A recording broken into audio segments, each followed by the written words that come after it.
Welcome to another episode of Sports and Discourse with your host, Derek Stevenson. And on today's episode, we are going to take a look at Kentucky's newest addition to next year's roster, Pittsburgh transfer portal player Jaland Lowe. And one of the things that I noticed about Jaland as soon as I started watching him was he seems like a pretty sure ball handler. And that's one of the things that we definitely lacked last year when Lamont Butler was hurt. And obviously, Kerr Kriisa had already been injured. So we didn't really have enough sure ball handlers. We had some guys that was decently capable. Jackson Robinson was capable at some points. Amari Williams was capable. Travis Perry and so forth. You know, them guys were capable ball handlers. But there were some times when the pressure was on us. I think it took us a little too long to get in our offense because we didn't have them sure ball handlers that we've had over the last decade. And so, but I think this next year's team, we're going to have several of them guys. So between Jaland Lowe and Jasper Johnson and Caden Lewis, we shouldn't have any problem getting the basketball up the court between them three guys. And who knows who else we may add to the team. But I love that I feel like we're going to have guys that can just get the ball up the court, have capability to going around one man, are going to be able to draw some help defense. So anyways, I'm not going to hold you up any longer. Let's get a look at some of Jaland Lowe's highlights and see what we think about his game overall.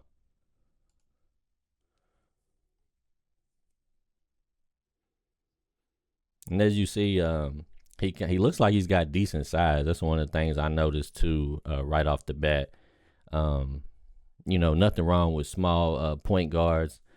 You know, there's a place for them, and they have some advantages as well. But I do like the fact that he seems like he's got really good size. As you see right there, he utilized it with the step-back jumper. So it looks like he's not going to have any problem getting his shot off against competition because, you know, we all know once you get in that SEC, the guard play is phenomenal, and there's a lot of size and strength. So you got to be able to get your shot off cleanly. And right there, like I said, he's able to, even when it looked like the defender had played him well, he's able to make some cutbacks and still be able to get his jump shot off. So that's one of the advantages to his game I like already. And see right there with his length, he's able to stop a transition basket without fouling that resulted in his team going down the court and getting a transition dunk. It looks like he's good off the pick and roll as well right there, as you see. So I definitely, sorry about that. I definitely like what I'm seeing so far from my guy Jaland Lowe. We definitely, you know, it's this portal situation is really tricky nowadays because you have to basically recruit almost underhandedly because you got to make sure you keep players on the team. Because, you know, you could see a scenario where guys like Jasper Johnson and Caden Lewis might be looking at this pickup and be like, why are they picking up more guards? They already good at that position. But in the SEC, you got to have a good bench. And this guy is bringing some Power 5 experience. And I'm starting to become more like Rick Pitino in the sense that I feel like the core of your roster is probably going to have to be built with Power 5 transfers as far as I'm concerned, or that's what I would like. Guys that I already know what they're capable of at, you know, big boy competition levels. And that's nothing against Jasper Johnson or Caden Lewis because I feel like both of them boys are going to eventually be NBA players. But right now, it still, you know, gives me a lot of reassurance to see a guy like Jaland Lowe.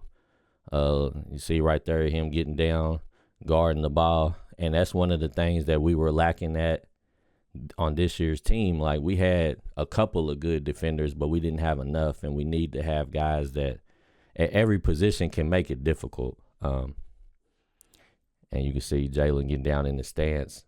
And then, like I said, Jaland's got some exceptional range too. He has, and it's crazy because we're going to have so many left-handed guards this year. It's probably going to be the most left-handed guards I've ever seen on a Kentucky team at one time because I believe Jasper, Caden, and Jalen are all lefties. But they all seem to be real smooth guards, real good ball handlers that have really good control and change of pace when I watch a lot of them play, especially Lewis. Lewis, if you watch Lewis, and I'm going to eventually highlight Lewis kind of looks like a high school version of Jalen, to be honest with you. They both kind of play the same way. It's got like they can change pace and go fast, but they can stay under control while moving slow. Like you see right there, he's just calmly moving around the pick until he gets the right angle, and then he can attack the basket. And he's big enough and strong enough to shield the defender. Got the and one. So that's going to be extremely helpful next year, because a lot of the times the only guard that we could count on pretty much to be consistent every game was Butler, as far as taking his man off the dribble. And then obviously we had Owe that could do it pretty good at some points. But most of the guards, they struggled a little bit getting around their man initially. But it looks like Jalen, he's going to have no problem. Then, like I said, even with the bigger defender right there, he looked like he had a 7-footer trying to step out and guard him, and he just rocked him to sleep.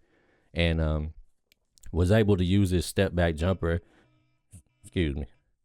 But it looked like he's got a decent step-back jumper, to be honest. So, like I said, he's just a tall, smooth guard, stays under control, with a nice ability to get his jump shot off. And I think going forward in the SEC, you're going to have strong guards. I feel like every team that was good in the SEC this year, if you look at the catalyst of their team, the key player, it was all guards. Yeah, of course, you need some strong big men in the SEC, of course, but it just seemed like all the top tier teams was led by exceptional guard play.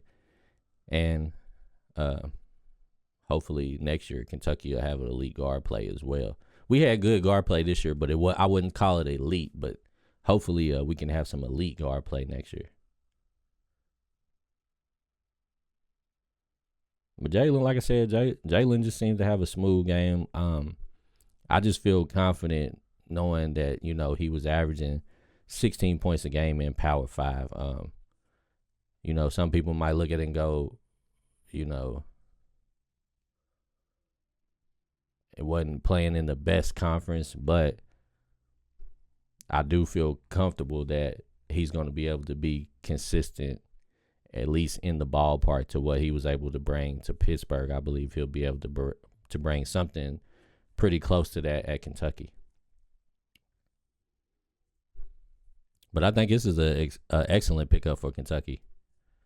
And like I said, it's a tough. The recruiting now is almost more difficult than it is in the NBA, I would say, because you got to try to keep people happy. You got to bring people back that you've already built with. You're going to lose people to graduation and the draft potentially. Then you got to worry about people leaving your team in the portal. You got to go try to get other guys, get guys out the portal from other teams. So college basketball is just kind of, it's the wild, wild west now. But I like I said, you gotta do it. You gotta play the game now, and I like what I see. I think Jalen's gonna fit in Pope's system really good. Like I said, he's got good range. I think he shot 40% from three at least one of his seasons. So he's a decent shooter. But like I said, it looks like he's a pretty solid ball handler. He don't have no problem going around one man. A decent passer. He can find you when he gets in space. When he gets in the lane, he can make stuff happen for other people. So I'm liking it, man. I'm definitely I definitely think this is a great pickup, and I'm gonna get to Cam Williams too. But I think Kentucky is building a nice roster so far. We've only lost one player to the portal, Kerr Kriisa, which is understandable because of the injuries. I think he's felt like he was getting recruited out of there to a degree. And, with him having one last season, I think he probably wants to go somewhere where he's for sure going to start and play to try to make a push to see if he can get to the NBA. And I can't blame him for that. You just got to do what you got to do. But other than that, Kentucky seems to have everybody available coming back as of right now. And we adding some good pieces. So I'm ready to, see what they're going to do. But I like Jaland Lowe. Anyways, I'm going to wrap it up right there. I feel like I've already touched on everything I need to with this guy. But you guys let me know what you think of Jaland Lowe. And just overall, how do you think we need to build this roster? Let me know if there's any guys that you feel like are must-gets for Kentucky in the transfer portal right now. And we'll get back at it next time. Sports and Discourse with Derek Stevenson.